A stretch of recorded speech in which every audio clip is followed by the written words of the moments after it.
ఎవరికైనా తప్పు చేసినోడికి ఎవ్వరైనా గూడా న్యాయస్థానానికి తప్పించుకునే అవకాశం లేదు. ఎంత పెద్ద మహానుభావులైనా శిక్షకు శిక్షను తప్పించుకోలేరు. కాబట్టి సిట్టు నోటీసు పంపియడం అనేది తప్పు చేసిండ్రా, ఒప్పు చేసిండ్రా, ఆల్రెడీ నోటీస్‌లో ఉన్నాడు గాబట్టి చేసినటువంటి తప్పు పని అది బయటపడ్డాక దొంగలు ఎవరెవరో ఎంతమందో ఎంతెంతమంది జీవితాల్ని నాశనం చేశారో అన్నీ బయటకొస్తాయి.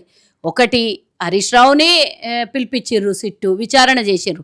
కేటీఆర్‌కి విచారణ చేసిండ్రు.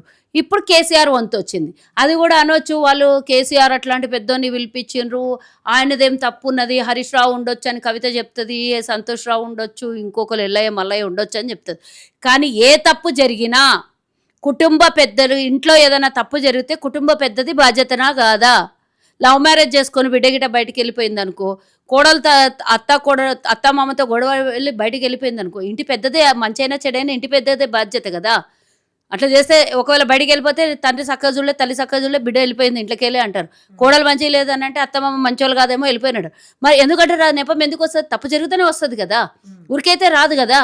కాబట్టి నేనేమంటున్నా అంటే కేసీఆర్ తప్పు చెయ్యలేదు అనేది ఎవరు ఒప్పుకోవాల్సినటువంటి పని లేదు. ఎందుకంటే తన కింద వ్యవస్థ సర్వనాశనం చేస్తుంటే ఆయన 1000 ఎకరాల ఫామ్ హౌస్‌లో హాయిగా తిని పండుకుంటుంటే సర్వనాశనం అయిపోతున్న తెలంగాణ ఎవరి సొమ్ము ఇది? తెలంగాణ ప్రజల సొమ్ము.